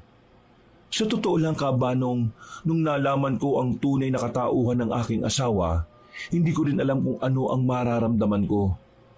Mahal na mahal ko si Rina sa totoo lang, pero noong mga oras na yon ay parang nahahati ang isip ko. Ibig sabihin, ikaw yung duhang nauna ko nakaengkwentro na sumalakay sa baka ni Kaporoy na taga-kabilang barangay? Oo, ako nga yun. Hindi ko pa rin naman alam na ikaw yung humahabol sa akin nung gabing yun eh. Ang totoo niyan, nalaman ko lang ang totoo nung maglaban kayo ng pinsan kong si Anito. Yung isang duwang na nakaengkwentro ko, pinsan mo pala. Kung ganun eh, ikaw pala yung sinasabi nilang Anita. Yun ang pangalan ko sa maywagang lugar. Ngayon ay naiintindihan ko ng lahat. Kaya ka rin pala umiiwas sa akin itong mga nakalipas na linggo. Oo, mahal. Pasensya ka na talaga sa akin dahil nung nalaman ko na isa ka manunugis, hindi ko alam kung paano ko sasabihin sa iyo ang tunay kong pagkatao. Ang totoo niyan, matagal na matagal ko nang gustong sabihin sa iyo ang sikreto ko eh. Oo, duhang ako. Pero simula nang lumabas ako sa maywagang lugar, ni isang beses, hindi ko naisip na manakit ng isang tao. Mahal na mahal ko ang mga tao. Ang totoo niyan, mas mahal ko sila kaysa sa mga kauri ko. Kaya pala binatay mo si Anito. Kung hindi ko gagawin yun, pagbalik niya sa maywagang lugar, siguradong ipapaalam niya sa pinuno ang tungkol sa akin. Ano naman ang pakialam sa'yo ng pinuno? Anak ako ng pinunong duhang. Ang tinatawag nilang pinunong ataw. Ang malupit na aswang na siyang pumatay sa tatay mo. Alam ko magagalit ka sa mga sasabihin kong ito, pero hayaan mo akong magpaliwanag. Saka ko na lang din nalaman ng mga ito pagkatapos kong mapatay si Anito. Ang ibig mong sabihin, wala ka rin kinalaman sa pagkamatay ng amang ko? Maniwala ka man o hindi, oo, wala talaga akong kinalaman sa bagay na yon. Ang totoo niyan, hindi naman talaga nangingialam ang mga katulad namin doon sa mahiwagang lugar. Pero ang pagkakaalam ko, may mga taong nakipagkasundo sa tatay ko para patayin ng manunugis. Ang tatay mo. Tao? May nakipagkasundong tao sa isang duhang? Oo. Palagi kong naririnig sila tatay at Anito na pinag-uusapan ng tinatawag nilang alias Corderon. Totoo bang sinasabi mo? Oo. Hindi ako pwede magkamali dahil madalas nilang nababanggit ang pangalan na yon. Ang tanda ko nga eh, ang sabi raw ng alias Calderon na yon. Ang sabi ng alias Calderon na yon, kapag napatay niya ang manunugis na si Mang Hilario, hahayaan siyang makapag-ani ng tao sa baryo niyo. Alam mo naman siguro na sa mahiwagang lugar, may mga lagusan kami roon papunta sa iba't ibang lugar dito sa Pilipinas. At teka, bakit na nahimik ka na? Kilala mo ba yung tinutukoy kong alias Corderon? Hindi ko lang siya basta kilala. Anong ibig mo sabihin? Kilalang kilala ko siya dahil pinsan ko yung tinutukoy na alias Corderon na yon. Si Bong, ang anak ni Tia Lisa na isang manggagamot. Totoo ba yung sinasabi mo? Oo, kaya hindi ako makapaniwala sa mga naririnig ko. Kung ganun, pinsan mo mismo ang nagpapatay sa tatay mo? Pero bakit niya kaya gagawin yon? Hindi ko rin alam eh. Kaya nagagalit ako ng ganito ngayon. Hindi ko maintindihan ang galit na nararamdaman ko sa mga nalaman ko. Kaya pala, inudyukan niya akong umalis sa baryo namin. Planado niya pala ang lahat ng ito. Gusto niyang mawala kami ni tatay sa landas niya. Pero bakit ka kailangan gawin yon? Yan ang itatanong ko sa kanya. Ibig mong sabihin nito, Oo, mahal. Oras na para bumalik ako sa baryo. Kung totoong sinasabi mo, pagbabayarin ko si Bong sa mga ginawa niya kay Amang. At hindi lang mismo kay Amang, pati sa mga inosyenteng dinamay niya para lang mapalis ako sa baryo namin. Kaya pala sinasabi niya rin sa akin na mag-iingat ako sa iyo dahil may ideya na siya kung sino ka. Ngayon, naiintindihan ko na. Kaya siya dumalo sa akin para lang kumuha ng impormasyon. Walang yakab, Bong ka. Pagbabayaran mong ginawa mong ito. kung anong desisyon mo, sasamahan kita. Hindi mo na kailangan gawin yan, mahal. Kailangan ko. Dahil una sa lahat, asawa mo ko. Nangako tayo na hindi iiwan ng isa't isa. At tutuparin ko ang pangako kong iyon. Nawala bigla ang galit na nararamdaman ko pagkatapos akong yakapin ni Rina. At dahil sa malamig na paligid ay nauwi na rin kami sa magandang tagpo. Pinagsaluhan namin ang init ng mga labi ng bawat isa bago umuwi sa aming bahay. Pagkalipas ng 3 araw, pagkatapos ng mga pagpaplano ay nagbiyahe na nga kami pabalik sa Davao Oriental. Gusto ko sanang isama si Rafaelo pero dahil sa delikado ang pupuntahan namin, kaya nagdahilan na lang muna ako. Pinalabas namin ni Rina na mag-honeymoon kami kunwari, pero ang totoo ay meron kaming sikretong misyon. Ilang araw kaming nagbiyahe dahil barko ang sinakyan naming pauwi ng probinsya. Hindi gamit ng asawa ko ang kakayahan niyang lumipad dahil may ilang patakaran ng pagiging isang aswang. Ang akala ng iba, porque lumilipad sila, ay pwede silang tumawid sa dagat. Halos karamihan sa mga aswang o kahit anong elemento ay hindi nakakatawid ng dagat. Kung minsan ay kailangan nilang dumaan sa portal o ang pinakamainam, mag-anyong tao saka sumakay ng barko o eroplano. Yun po ang katotohanan. Dahil isa sa pinakamabisa at natural na panlaban sa mga katulad nila ay ang tubig dagat. Pagbaba namin ng barko ay sumalubong kaagad sa akin ang sariwang simoy ng hangin. Namiss ko talaga ng gusto ang amoy ng probinsya. Nakakaginhawa talaga sa pakiramdam kahit malayo pa ang baryo namin. Nagbiyahe pa kami ng ilang oras pero hindi kami kagad dumiretso sa baryo. Napag-usapan kasi namin ni Rina ang tungkol dito. Umakyat muna kami sa bundok at tinarap si Tandang Ermitanyo. Halos inabot din kami ng 3 araw sa paghahanap sa nasabing matandang lalaki. Hanggang sa inadya na rin niyang magpakita sa amin. Tandang Ermitanyo, magandang hapon po. Salamat at nagpakita ka na rin sa amin sa wakas. Hindi na po ako magpapaligoy-ligoy pa. Kasama ko ngayon ang asawa ko at isa siyang duhang. Gusto lang naming malaman kung may mga kauri niya ba ngayon sa baryo. Hindi kagad sumagot ang matandang lalaki. Salitan niya kami munang pinagmasdan ni Rina. Pagkatapos ay marahan siyang naglakad para damputin ang isang dahon. Tinulungan ko siyang kunin ito pero tinamig niya ang kamay ko ng niluluma niyang tungkod. Pasensya na po. Gusto ko lang naman po kayong tulungan. Hayaan mo na siya, mahal. Makinig na lang tayo sa kanya. Baka may gusto siyang ipahiwatig. Hindi na nga ako nagsalita pa. Nag-obserba na lang kami sa ginagawa ni Tandang Ermitanyo. Hanggang sa tila may kung ano-ano siyang inukit sa tuyong dahon na kinuha niya. Pagkalaon ay muli niya kaming pinagmasdan ng salitan bago iabot sa akin ang dahon. Pagtingin ko rito ay nagulat ako dahil ang daming nakasulat. Nagtataka ako dahil sa ganong kaliit na tuyong dahon ay nagkasya ang napakahabang talata. May nakasulat? Ano pong ibig sabihin nito, Tandang Ermitanyo? Basahin mo na lang kaya, mahal. Matagal nang hinihintay ng baryo ang pagbabalik ng manunugis. Sa wakas ay nagkatotoo na nga ang mga pangitaing ipinagkaloob sa akin ng may lalang. Tungkol sa tanong mo, Manuel, simula nang mamatay si Hilario, unti-unti nang binalot ng kadiliman ang baryo. Isang taksil na kalahi ng tao ang nagkanulo sa mga taga-baryo. Para siya ang mamuno sa kasunduan. Pinapatay niya ang unang manunugis at pinaalis ang pangalawa. Isinakripisyo ni Calderon ang mga taga-baryo para sa pansariling kapangyarihan. Bukod sa kanya, pinamumugaran na ito ng mga nilalang galing sa mahiwagang lugar at kabilang ang asawa mo sa kanila. Totoo pong isa akong duhang, pero hindi ako kabilang sa kasamaan nila. Alam ko naman yun, mahal. Tandang ermitanyo, ano pong dapat namin gawin para matalo ang mga duhang na naninira sa baryo? Muling nagsulat ang matandang lalaki sa isang dahon at inabot sa amin. Sa pagkakataong ito ay si Rina naman ang nagbasa. Sa pagbabalik ng manunugis at ng sundang kung saan ito nararapat, may babalik na ang kapayapaan.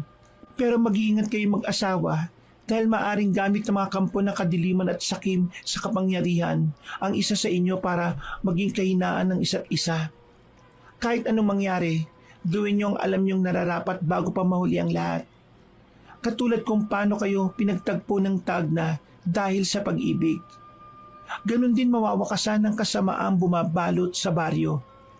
Huwag lang kayo magpapadaig o magpapadaya sa kalaban at magtatagumpay kayo.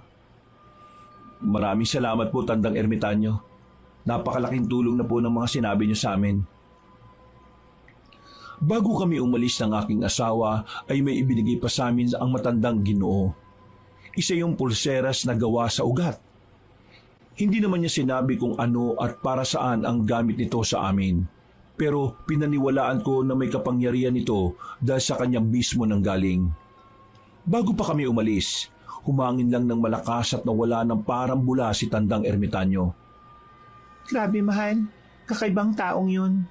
May mga ganong klase pala ng tao na kapantay ng mga diwata at inkanto ng kapangyarihan. Hindi lang naman sa lugar niyo nangyayari ang mga hiwaga. Palaging magkahati ang mga mundo natin pagdating dyan. Pero isa lang talaga makapangyarihan. Yun ay walang iba, kundi ang Diyos. Tama. Hindi man kapanipaniwala kung ako ang nagsasalita pero kahit na mga katulad naming aswang o iba pang mga klase ng elemento ay naniniwala, natatakot at sumasamba rin sa manlilikha. Tara na, mahal. Dahil baka kung saan pa mapunta yung usapan natin eh.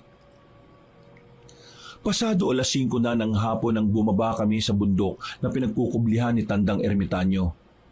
Nasa kalagitnaan na kami ng tuluyang lumubog ang araw.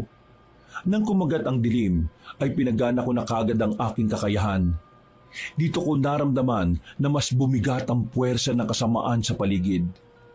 Nalungkot ako ng bahagya dahil noong nabubuhay pa ang tatay at nandito pa ako. Hindi ganito ang aurang bumabalot sa aming lugar. Meron mang puwersa na kadiliman pero mas matimbang ang magaang aura sa paligid. Pero ibang-iba na talaga ngayon dahil katulad nga ng sinabi ni Tandang Ermitanyo, hinayaan ito ng pinsan ko na mangyari. Nang maalala ko si Bong ay bigla namang umusbong ang galit ko sa dibdib. Pasimple akong napakagat ng labi at napakuyom ng mga kamay. Nang mapansin ito ni Rina ay humawak siya sa akin at kumiti. Magiging maayos din ang lahat, mahal. Kasama mo ako sa laban. Salamat sa iyo, mahal. Naudlot na kami sa ganoong momentum nang bigla kami makarinig ng nakakapangilabot na huni ng kung anong ibon. Ngayon ko lang yun narinig. Pero si Rina ay tila alam na alam ang boses na yon. Anong nilalang yun, mahal? May duwang sa paligid. Totoo nga ang sinabi ni Tandang Ermitanyo kanina. Naglipanan na sa lugar nito ang mga kauri ko. Bakit ito hinayaan ni Pinunong Ataw? Nilalabog na talaga niya ang patakaran sa mahiwagang lugar. Maging mapagmasid ka, mahal.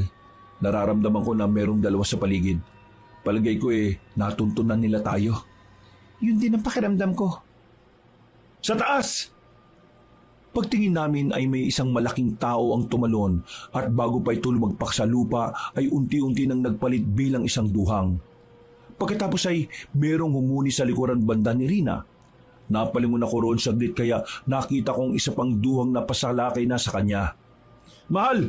Mag-ingat ka! May pasalakay sa'yo! Huwag mo kong alalahanin, mahal. Kaya ko ang sarili ko. Ikaw rin, mag-iingat ka. Nagsimula na nga ang unang laban namin sa baryo. Ang isang duhang na umatake sa akin ay dinagit ako at inilayo kay Rina. Pero hindi rin ako nagpatalo. Inugoy ko ang sarili ko hanggang sa mapadpad ako sa likuran niya.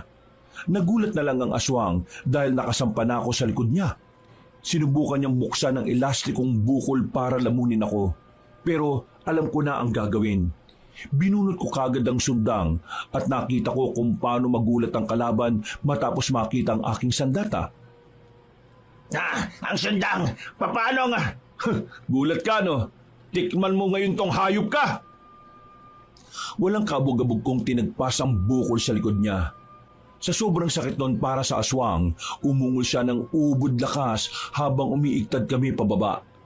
Pero hindi pa ako nakontento dahil tinagpas ko pa ang mga pakpak niya. Sumaga na ang itim na dugo hanggang sa tuloy-tuloy na kaming lumagpak. Pero bago mahulog sa lupa ay tumalon na ako sa puno. Paglingon ko sa halimaw, halos madurog ang katawan niya sa lakas ng pag-impact ng pagbagsak niya. Nakita kong gumagalaw-galaw pa ang aswang, kaya lumapit ako at pinagmasdan tong sobrang nangihina habang pilit na gumagapang. Hindi ko na pinatagal pa ang buhay nito. Tinara ko na kagad ang sundang sa ulo niya at tuluyan na siyang nawalan ng buhay. Pagkalaon ay tumakbo ko pabalik sa kinaroroonan ni Rina. Mahal, nandyan na ako! Nasaan ka na?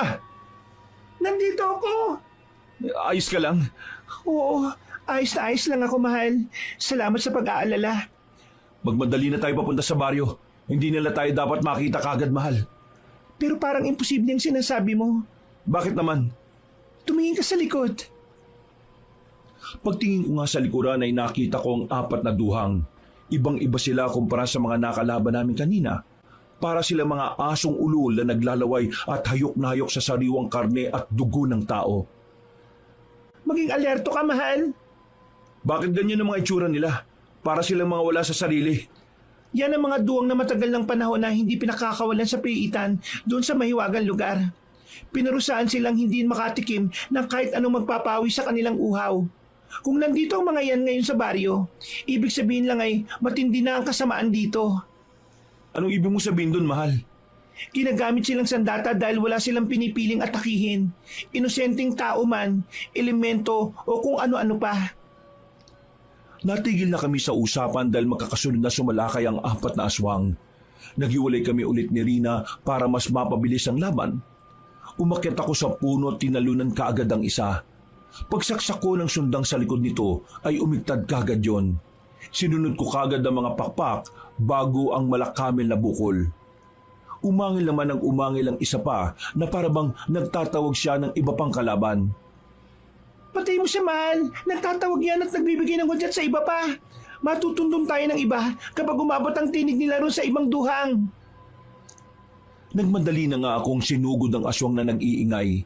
Paglapit ko sa harap nito ay ginilitan ko kagad ang leeg. Saka ito ilang ulit na pinagsasasaksak sa tiyan hanggang sa humandusay sa sahig. Lumapit ako ulit kay Rina para tumulong. Pero sa pagkakataong yon ay natalo na ulit niya ang dalawa. Mahusay ka rin pala talaga sa pakikipaglaban, mahal. Kailangan ko magpakahusay dahil anak ako ng isang pinuno. Mahal! Hindi ko napagandaan ang sumunod na pangyayari. Nagulat na lang ako nang may tumamang palaso sa magkabilang balikat ni Rina. Tagusan ito at pagkalaon ay parang may tunog ng pisi akong narinig. Sinundan na to ng paghatak sa aking asawa. Sinubukan kong habulin pero mula sa hindi kalayuan, nakita kong iilang palaso na paparating sa akin. Gamit ang aking kakayahan ay naiwasan ko ang mga to at napatingin sa kung saan naroon ang aking asawa. Nagulat na lang ako nang makitang si Bong ay nakangiti. Meron siyang kasamang malaking nilalang na pamilyarang itsura sa akin.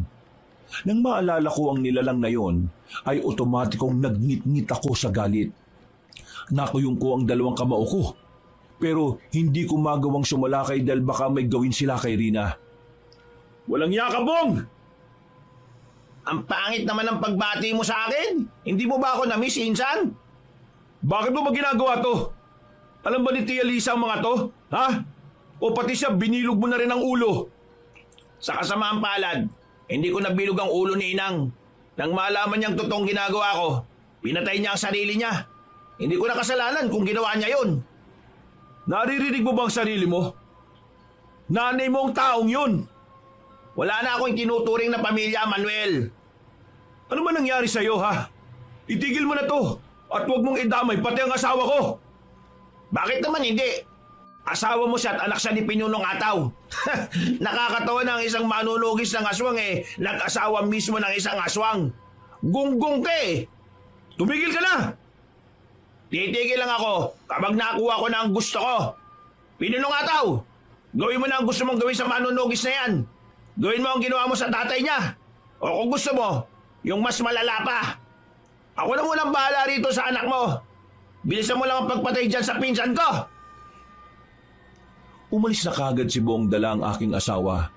Sinubukan kong humagol pero humarang na nga ang dambuhalang duhang. Tandang-tanda ko ang nilalang na ito dahil siya ang pumatay sa aking tatay. Tumabi ka dyan! Patabihin mo ako kung kaya mo! Sumugod kagad sa akin ang dambuhalang duhang. At kahit malaki siya, ay parabang mas mabilis pa siya sa akin.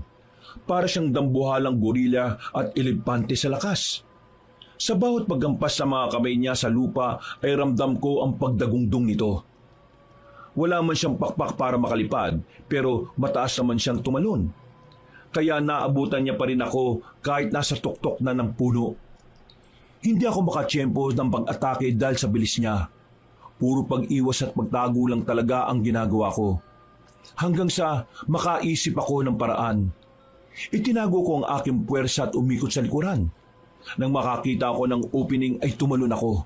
Pero hindi ko inaasahan na mangyayari dahil malayo pa lang ay bumanat na ang maumbok niyang likuran at hinabol ako na parang sawa. Nakabuka na yon kaya dali-dali akong umiwas. Nang magtago ako sa puno ay muling sumagi sa akin ang nangyari kay tatay. Kung paano siya lamunin ito at durugin na parang malambon na pagkain. Di ako pwedeng matulad kay Amang.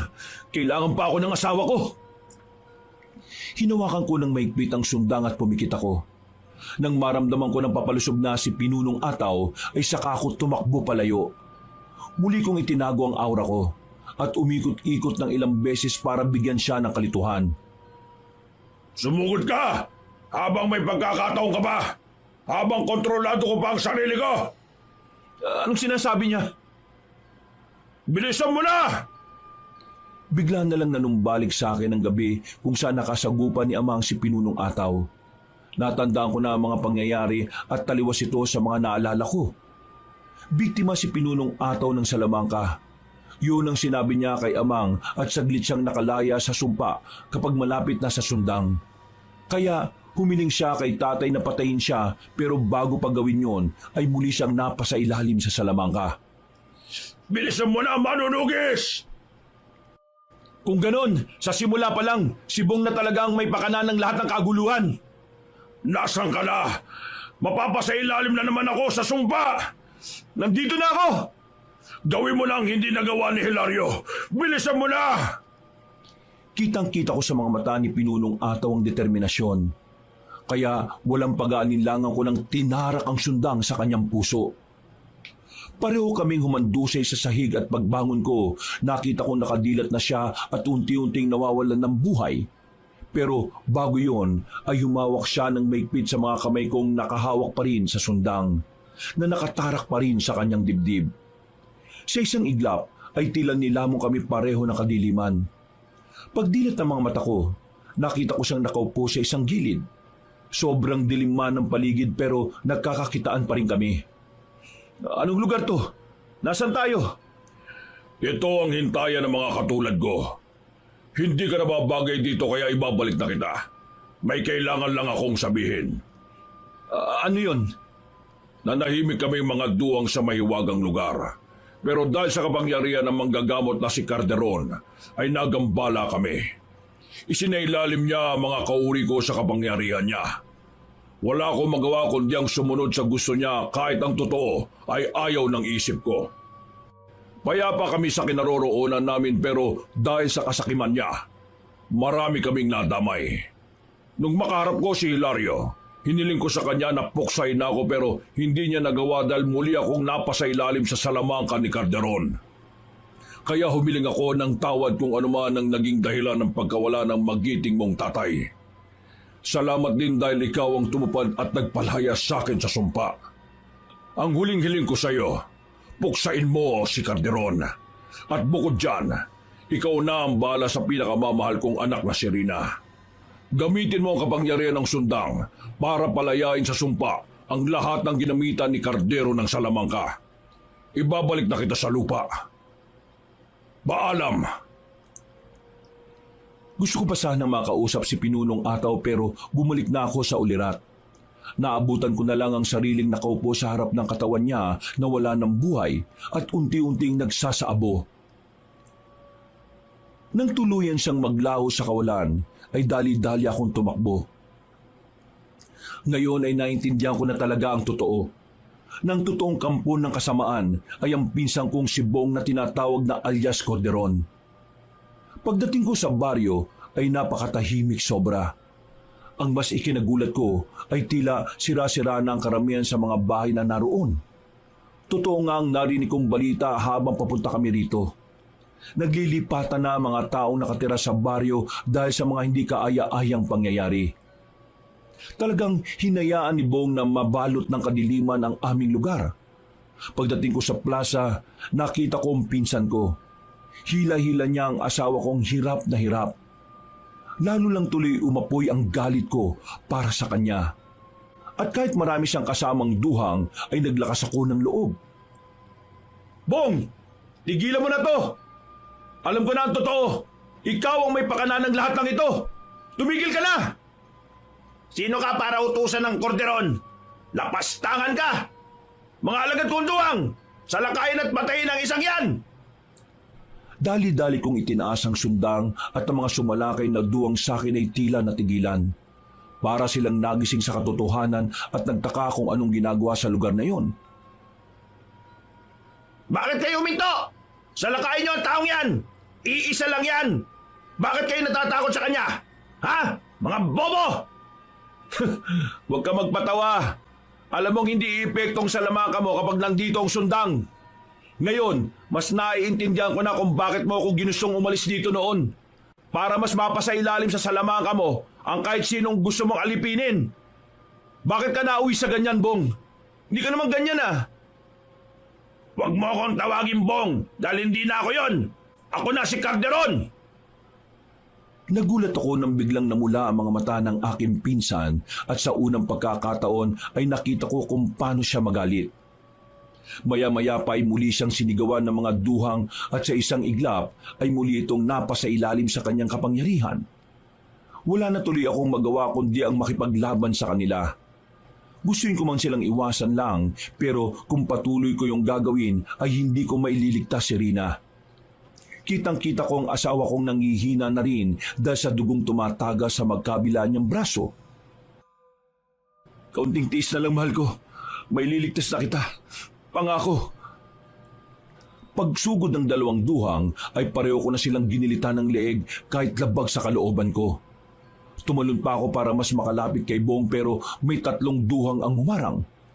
Yumukod ako at sinipa ang mga paa nila. Sabay-sabay silang natumba pero agad ding nakatayo ang isa. Kaya sinaksak ko kagad sa dibdib. Ang dalawa namang nakahiga pa ay nilundagan ko na rin at magkasunurang sinaksak sa parehong ulo. Tama na ito, Bong! Tumigil ka na! Tingnan mo ang buong baryo! Pinatay mo ang buong baryo!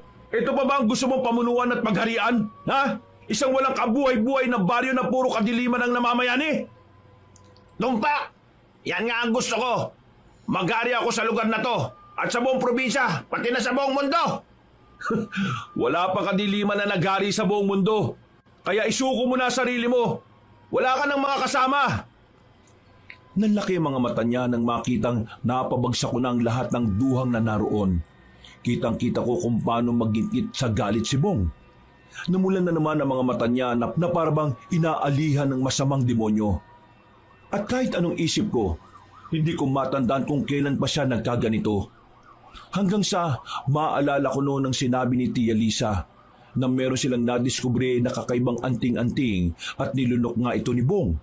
Pero mahabang taon na parang wala namang epekto. Kung ganon, dahil to lahat sa agimat, ang tanging paraan lang talaga ay ang wakasan ko ang buhay niya. Anong binubulong-bulong mo dyan, ha? Pasensya na, Bong. Pero kailangan na kitang palayain sa umaalipin sa'yo. Ito lang ang tanging paraan para matapos na ang mga ito. Meron pa akong alas. Paano kaya kung sarili mong asawang sumailalim sa kapangyarihan ko? Natigilan ako nang makita si Rina na tumayo. Tinanggal niya ng walang kahirap-hirap ang mga palaso sa kanyang braso at dahan-dahang humakbang palapit sa akin. Para akong binuhusan ng malamig na tubig dahil hindi ko alam ang gagawin ko. Alam ko sa sarili ko na kung makakalaban ko ang sarili kong asawa ay hindi ko kakayanin. Ano? Bakit hindi ka na makagalaw, ha? Huwag mong idamay dito si Rina. At bakit naman hindi? Lahat at kahit sino ay idadamay ko. Basta mawala lang ang mga hadlang sa akin. Sige, alagad kong duhang na Rina. Lusubin mo at patayin ang sarili mong asawa. At dapat na masiyahan ako sa laban na mangyayari, ha? Puwisit! Umatras ako at nag-isip ng kung ano ang gagawin. Sinubukan kong iangat ulit ang sundang pero parang hindi ito tumatalab kay Rina kaya nagtaka ako. Sumalakay siya pero nakaiwas ako at muling iniangat ang sundang. Pero tila hindi pa rin epektibo. Ano bang nangyayari? Bakit hindi parang gumagana ang sundang sa kanya? Mahal! Rina, teka, bakit parang nag-uusap tayo sa isip? Mabilis lang ito. Lumapit tayo sa kanya at saka may tarang ang sundang. Madali ka. Magkunwari tayo naglalaban. Ikaw ba talaga daw? Paano mo ba nakakausap sa isip? Mag-asawa na tayo. Simula lang may mangyari sa atin. Kaya na kita kausapin sa isip. Hindi ako tinatabla ng sumpa niya dahil sa pangontrang binigay ni Tandang Ermitanyo. Magmadali na tayo. Sige. Napatingin ako sa porsyelas na gawa sa ugat na nakasuot sa kaliwa kong kamay. Pagkatapos ay napangiti ako nang wala sa oras. Pakunwari kaming naglaban ng asawa ko. Hanggang sa makalapit na nga kami kay Bong. Tumawa ka lang ng tumawa dahil malapit na ang katapusan mo. Tanga! Hindi ako magpapalin lang sa iyong ulupong ka. Mahal! Bilisan mo na! Ha? Anong ibig sabihin nito? Bitiwan mo ako! Nasa ilalim ka ng kapangyarihan ko, ah! Asa ka naman! Pasensya na, pinsan. Pero kailangan kong gawin to para matapos na ang lahat. Madali kong sinaksak ang sundang sa dibdib ni Bong at napatras kami pareho ni Rina. Bigla na lang kasing humiyaw ang pinsan ko na parang isang demonyo. Pagkalaon ay humandusay siya sa lupa at nangisay-ngisay. Makalipas lang ang ilang minuto ay unti-unting bumagal ang pangingisay niya hanggang sa dilat mata siyang nawala ng buhay. Mabilis kong naramdaman ang paggaan ng aura sa buong kapaligiran. Lumapit naman kagad sa akin si Rina at yumakap ng mahigpit. Tapos na ba? Hindi ko rin alam, mahal. May lumalabas sa bibig niya. Meron ng itim na bato ang lumabas sa bibig ng walang buhay kong pinsan. Kinuha ko ito at nakita kong may nakaukit na lumang baybayin na ang ibig sabihin ay korderon. Gamit ang sundang, dinurog ko ang nasabing agimat na sumira sa buhay ni Bong at ang marami pang nilalang. Tuluyan itong natunaw kaya nakasiguro kaming ligtas na ang baryo. Dahil sa pangyayari ito, Kabanong, nagdesisyon kami ni Rina na dito na tumira ulit sa baryo. Unti-unti ngang bumalik ang sigla ng lugar sa loob lang ng 1 taon mahigit. Nang mabuntis na ang aking asawa, ay gumawa kami ng isang maliit na desisyon. Pareho naming isinuko ang mga katauhan namin. Si Rina bilang duhang at ako bilang isang manunugis. Sa tulong ni Tandang Ermitanyo, natanggal ang pagiging aswang ng aking asawa. Ako naman ay naging isa ring normal na ama ng tahanan. Pinatago ko na rin ang sundang at tanging si Tandang Ermitanyo lang ang nakakaalam kung nasaan ito. Namuhay kami na mapayapa, payak at magana sa baryo. Paminsan-minsan ay nauwi kami sa Cavite para dalawin sina Rafaelo at iba pa naming kakilala roon. Sa ngayon ay may 2 na kaming anak, si Hilario at Rinalyn. Masasabi kong katulad naming mag-asawa, pareho ring maabilidad ang aming mga anak. Hanggang dito na lang po, Kabanong, naway nagustuhan niyo ang kwento ng isang manunugis na ikinasal sa isang magandang aswang. Salamat mga kayanggaw at mga kabangers. Pagpalain nawa tayong lahat ng ating nag-iisang may kapal. Mga kabangers, mga kayanggaw, si Kabanong po uli. Bago tayo magwakas ay nagpapasalamat muli ako sa inyo sa walang sawang pagtangkilik sa ating mga kwento. Kung nagustuhan niyo po ang kwento natin at bago lang kayo sa ating channel, sana po'y mag-subscribe po kayo at pindutin niyo rin po ang notification bell para lagi kayong nanonotify pag may mga bago kami mga kwento. At huwag niyo rin pong kalimutan na mag-comment at mag-like. Napakalaking tulong na po yun sa ating channel. At kung medyo nabitin po kayo, inimbitahan ko po kayong dalawin nyo yung iba pa natin mga channel.